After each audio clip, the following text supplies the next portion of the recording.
to the final session of the day on Prism Stage. You're all very welcome, and thank you for helping us close this out. We're joined here by three, I think, keen experts, and most definitely from the front lines in terms of how to help manage scaling in what is an incredibly challenging time. I might just start off with Sinah first. Sinah is head of HR for SAP Labs here in Dublin and formerly in Germany. We have a very interesting employment climate, not just in Ireland, but even across Europe at the moment, Sinah. In Ireland, we've got 3.9% unemployment, practically full employment. We've got a third of the country working remote. We have layoffs, but also job announcements being made on the same day. For any companies that are starting off or that are scaling up at this stage, what can you give them in terms of insights for that dynamic environment? Yeah. Thank you so much, and great to be here. It's such a sunny day, so I think we're competing with the sun now because it's been a long day. So nice to be here. So yeah, it's challenging times, and one crisis is really like chasing the other, right? So as an employer, that's super hard to see how can you manage the uncertainty that's across the workforce. And if I think about it myself, it's been very uncertain the last couple of years. It's uncertain right now, looking into the future, right? We have new technologies that are emerging that now kick off with AI, and then who knows where it's going to head to, right? Then the climate crisis, all these type of things. And at the end of the day, what I find important is that we really listen to our workforce, because the thing is, we cannot just provide something as a solution because we have such a diverse organization. They're coming from different countries, different generations. Everybody's dealing differently with uncertainty. Everybody has different worries. So what we do, or what I find as a best practice, is take a step back and listen carefully, right? So at SAP, we have different formats of listening. We have our people survey that's running twice a year, giving us perfect data to see how the pulse in the organization is. We have open doors. We have increased one-on-ones, and that has really helped us throughout these times to really get an understanding on how employees are feeling and what employees are needing. And when we look into a couple of trends that we saw, then there's a trend of, for example, increased flexibility to kind of adjust to changing environments. And we came out right after COVID with a new hybrid or flex work statement and way of working, where employees have the opportunity to work abroad for a couple of days, or go down to part-time, or even take a career break or sabbatical to do different things. Because again, looking into the diverse organizations, some need to take care of their children, others need to take care of elderlies, and maybe some people, just like me, just want to travel the world and just don't want to get into a situation where, again, there's so much happening. But long story short, I think what's important is take the time to listen and really don't look at solutions that, are suiting everybody, because you can't. It's so diverse. And then once you have listened properly, put what you find into actions, because actions speak louder than words. And there you got it. Yeah, it's so interesting to look at the evolution of the workforce and expectations in the last last decade, especially in the last 5 years and post-COVID as well. That flexibility and the volatility, I think, in the market and employee expectations as well. Remote work just came on so suddenly. It was very slow to begin with, and then all of a sudden it was on our doorsteps. And there's that great debate now around flexibility and productivity. Do we get more out of people working from home or in the office? Does it hurt creativity? What insights are you guys getting from your listening, your active listening to employees? So from active listening, we get the feedback that they love it. The flexibility is really what they were asking for, because just thinking about it, we were at home 100% in COVID times. And then, we slowly moved back, but there's no such a thing as pre-COVID that we just work 5 days in the office, 4 days in the office. And at SAP, we introduced a trust-based model, because we truly believe that, again, not one size fits all, but that is really, comes down to the role, to the task that people have to perform. And then it really depends on what makes sense, right? So for me, it does make sense to go to the office and sit in back-to-back calls. could do that at home, and that's more productive for myself, right? So we really give back the flexibility, we give the trust, and it's very, very well received.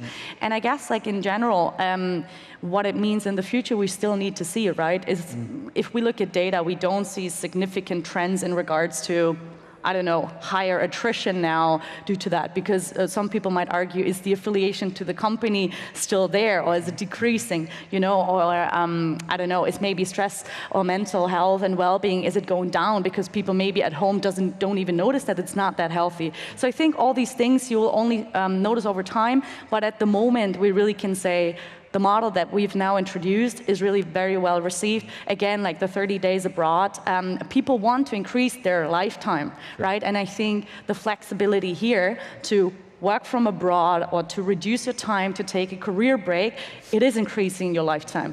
Spending time with your children, with your family, with elderly, going, traveling. You can do all these things, and that's what people ask for, and that's our selling point in that point of view, and it's also what binds colleagues to our organization, and what also attracts people to our organization. It's funny, it's like the offset of, you know, work-life balance and making sure that everybody can have that is just in grind and trust, that if you give people that leeway to do what they need to do, that they're productive, that they get things done. And it goes back to that kind of old theory, which is don't tell people what to do, don't tell them how to do it.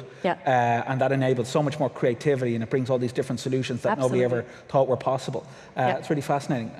And Jake, just, you know, we're talking about volatility here and the environment in terms of, you know, kind of different challenges. You had a workshop earlier on, and you used the American term VUCA. Would you like to maybe talk to the audience about what that is, and maybe resilience for some of the challenges that people are finding at the moment?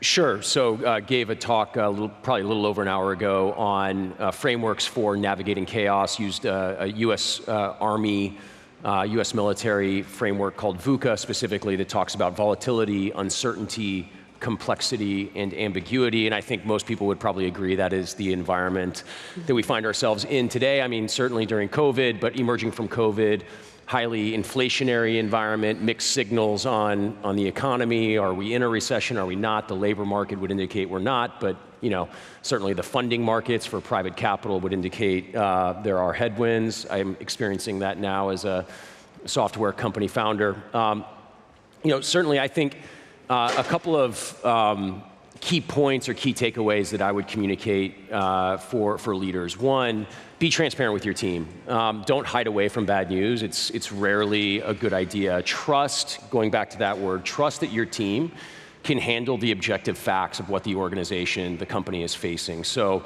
you know, what does that look like in practical terms? You know, there's likely uncertainty about you know, there's probably certainty about what your runway scenarios look like, and uncertainty about what the fundraising environment will be like when that time comes, when that day zero arrives. But, you know, don't shy away from that. Lean into those conversations. Demonstrate some vulnerability as a leader. Acknowledge that you don't have all of the answers and that your plan has certain uncertainties in it.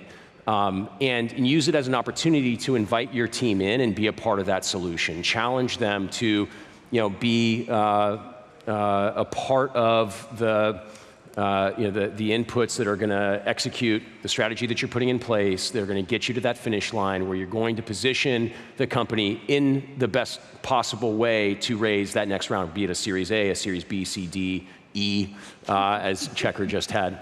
Is that public? Did I just screw that up? Public, no, okay. You're good. Had a flash of anxiety there based off our conversation. But I think that transparency is a really powerful opportunity for companies to build up call it the social capital internally between leadership and rank and file employees. Because when there is that level understanding across the organization from, you know, between the executives and employees, then, you know, there are going to be times when you are facing uncertainty where you might have to bluff. And if you have built up that goodwill with your team, if you've built up that trust where they know that you're going to level with them, you know, that's always good. So I think right now, the best strategy, be transparent, be objective, acknowledge that you don't have all of the answers, invite your team in to be a part of the solution, and create that mutual goodwill, that good faith and trust and confidence. Great, thanks for that, Jake. And you know, from a founder perspective and somebody who's scaling a team at the moment, you know, we spoke about yesterday the personal responsibility of being that person, you know, and you know, during personal crisis, but also, you know, COVID and all of these kind of unexpected things that can come about. And there's a lot of founders maybe in the room that are looking at funding issues, and maybe they're facing having to lay off some of the team, and you know, they have personal crises going on. It just all of this happening for the very first time. What kind of coping mechanisms or advice in terms of, you know, you gave some great ideas there, or great advice in terms of just being open and honest. Are there any other leadership maxims that you tend to work from, or you know, any other insights you could share? Yeah, I think it's really important now, perhaps more than ever, for leaders to really invite their employees to be along on the journey, right? You know, a company is really nothing more than a team on a mission, and it's really the responsibility of that leader to establish that mission, the vision, and really to be that chief storyteller internally that is convincing folks how their role, their efforts are playing into the accomplishment of that vision, and really helping to build that storytelling arc for them. At the end of the day, every human being on this planet wants to be a part of a story, like whether you admit it or not. And you have an opportunity as a leader in companies to help people feel as though they're a hero in that story of your company. If you treat them like a hero in that vision that you're marching towards, they're going to show up every day to work, whether virtually or in person, and they're going to put in a hero's level of work, and they're going to act like a hero, they're going to talk like a hero. If you treat them like an unnamed character in that story, guess what? They're going to show up and they're going to put in unnamed character story work, right? And that's just a hard truth. And here's the reality: if you treat people like heroes, you will fundamentally improve their quality of life, right? They will show up, they will feel more fulfilled in you know, the role that they play for the majority of their waking hours, an employee, right? And just the quality of their life will go through the roof. So their mental health will improve, their productivity will improve, and overall you will have accomplished way more than just improving the P&L, maximizing shareholder value. You will have fundamentally improved the quality of someone's life, not just the quality of their employment. Thanks for that, Jake. And over to you, Lindsey, then. So, you know, Checkr has been an enormous success story in the US in terms of scaling. You know, in terms of your own career background, you were 10 years at Google, head of SMB, and now you're chief revenue officer for, you know, again, an incredible success story. For founders now that are maybe in a very challenging environment, both in terms of, you know, in some economies they're looking at recession, others there's layoffs, others there's ample opportunity. You know, what insights can you share with them in terms of, you know, strategies they might be able to employ? Yeah, well, I think that there's a lot of uncertainty, and it requires a lot of agility as a leader in terms of planning and the time horizons. You have to think scenario planning, multiple different angles at one time. In terms of revenue growth, you've got to be really data-driven. And it's very critical to, you know, when things are going well, everything's up and to the right, it's easy to be a little bit lazy on knowing what's driving what. But when things are hard and when things are scarce, customers are buying less frequently or less in terms of the amount, you have to really know what levers you have and how they're working to grow your company. And so knowing in detail what's your LTV to CAC by segment, by vertical, by geography, knowing your sales productivity, where it's highest, where it's lowest, and then really doubling down and putting more investment and more resources on where you can scale. And to do that effectively, you have to really know. And I think oftentimes there's a misunderstanding of causation from correlation and thinking you're doing things that are driving it, but it's really not the right driver. Sure. When I joined Checkr kind of almost a year ago, it was kind of at the beginning of this macroeconomic situation. Like, we knew there were challenges, but still, like you said, like unemployment is low, but there's headwinds at the same time. So we planned out 3 different scenarios for the next year. And then we looked with my leadership team, we took a blank slate and said, okay, we have to do more with the same, or maybe even with less. And how do we do that? And we went to the drawing board and reallocated resourcing, reallocated dollars, and we went to market with fewer salespeople than we planned. I'd rather have fewer AEs with higher quotas, frankly, all being successful than having way too many people being unhappy, not being successful, and then you're dealing with attrition. So setting people up for success, we had 3 big customer events planned in 3 different cities and canceled 2 of them and reinvested that money in demand gen, SCM. And so really thinking in an agile way and not getting too stuck to your plans. I think the second thing is on cost and scaling cost. There's an expectation now that growth is sustained, but that you're doing it at a higher profitability. And so it's critical to really think about how do you go to market in a different way than maybe you had done before. And that could mean, we were talking earlier about self-service and doing more in a self-service way. I always say you first want to master the craft, so put your best people on something, figure it out, grok it, but then figure out how to scale it. How do you work yourself out of a job? And I did that at Google many times. We'd stand up a team, scale it, figure out how to do it, and then how do we build that into the product? And so that is something that will allow your cost to scale at a different rate as your revenue, and that drives profitability, and and that's what investors want, and that will allow you to reinvest that money up market in different geos and different time horizons.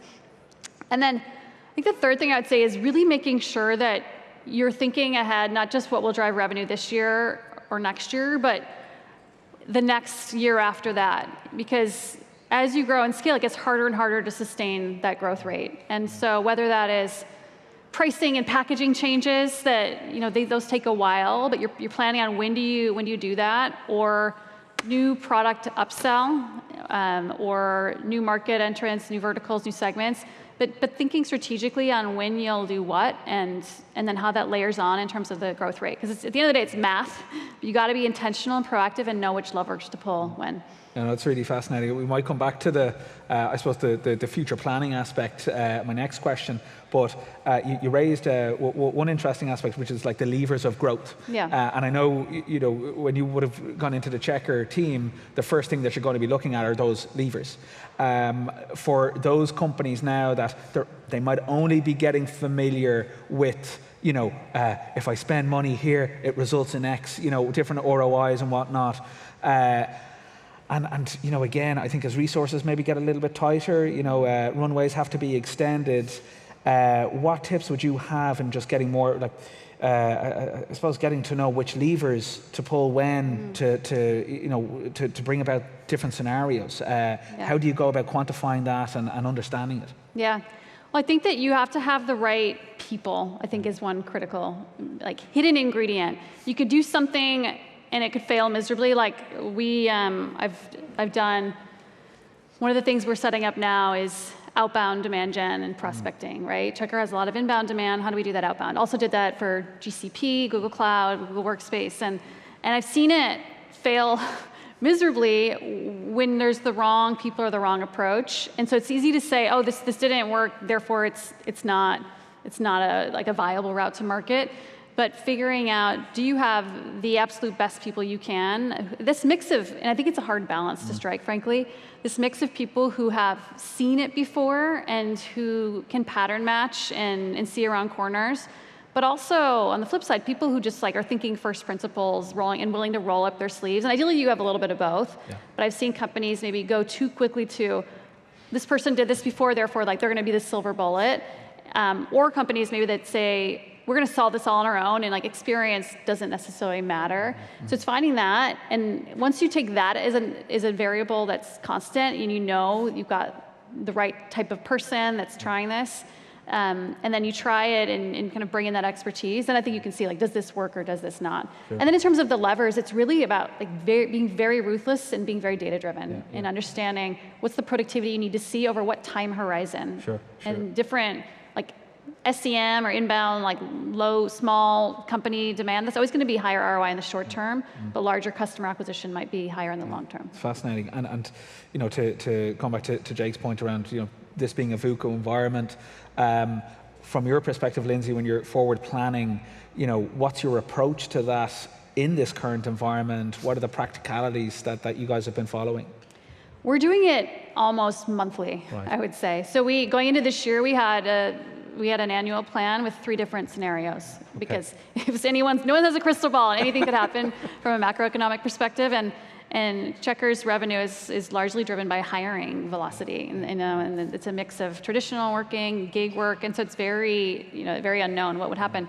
And so we had 3 scenarios. We have been very thoughtful about our hiring, and we pause, we see how things go, and then we hire additional roles, or maybe reallocate roles because things are changing and evolving.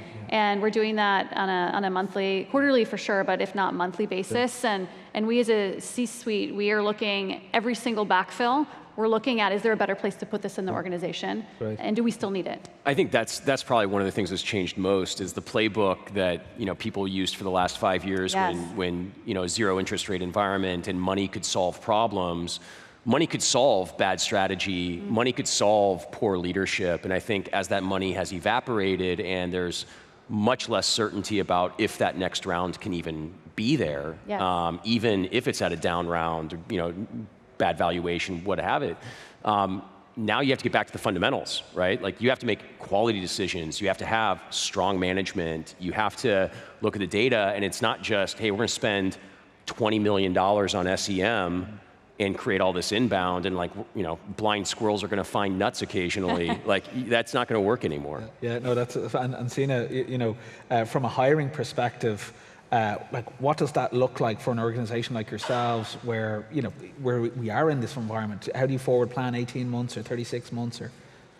Well, I think the first step is to look at the retention of the current talent, right? To see how can we keep them engaged. And again, we come back to data, as you said as well. Lindsey, data is the most important thing for us to see how we're doing at that, right? I think when it comes to the retention and what makes people stick to our company is really the company culture that we have in place, right? And I think company culture for me, then the fundamentals are like the values that we have in terms of D&I, CSR, sustainability. But just Jake said it earlier in his talk, it's not enough to put it on your company website and say, boom, boom, boom. Like you need to live it, you need to have actions in there that are following it, right? So actually, when we talk about D&I, happy Pride Month, everybody. I'm just wearing my Pride socks today.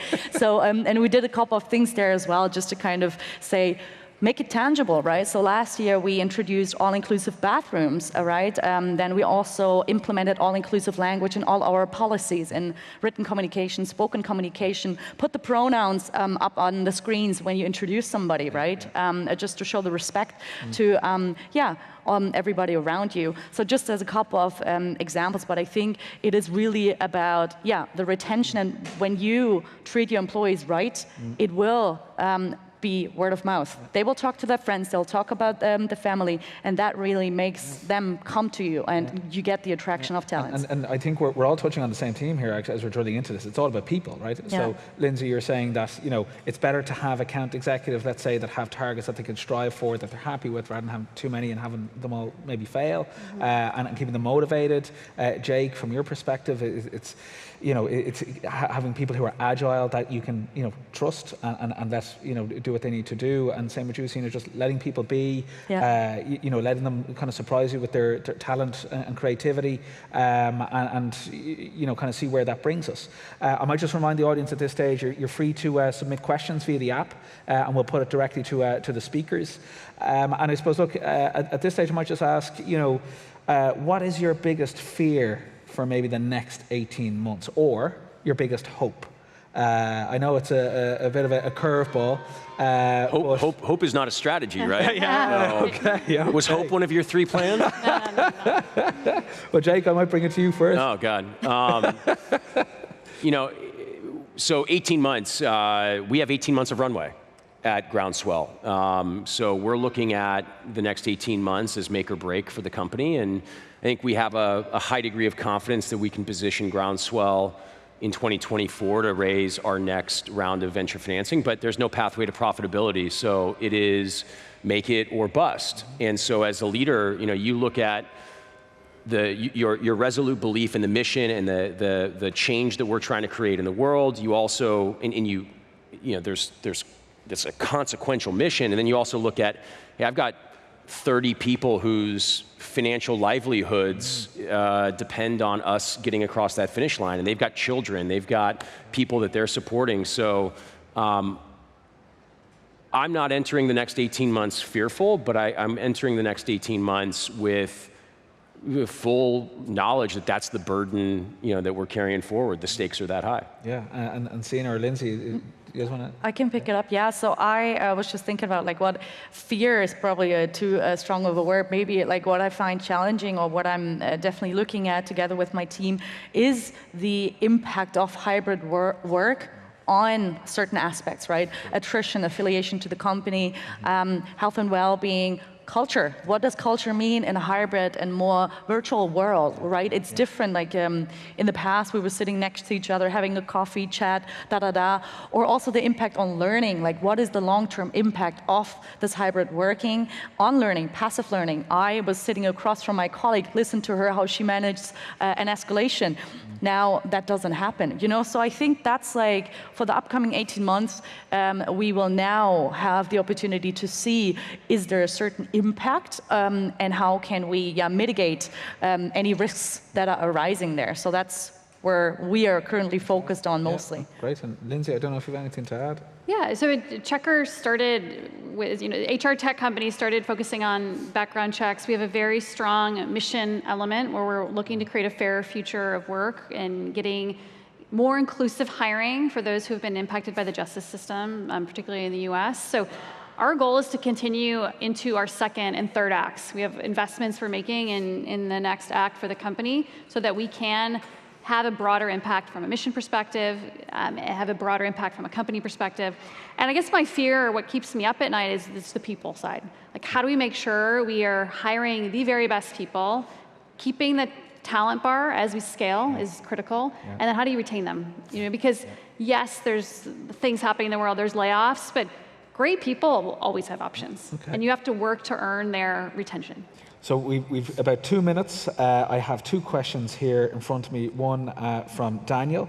What represents the first big step change in scaling that you've encountered? And I might put that actually to Jake into maybe Team Rubicon and so forth and so on. Yeah, I think it's the 50-person mark.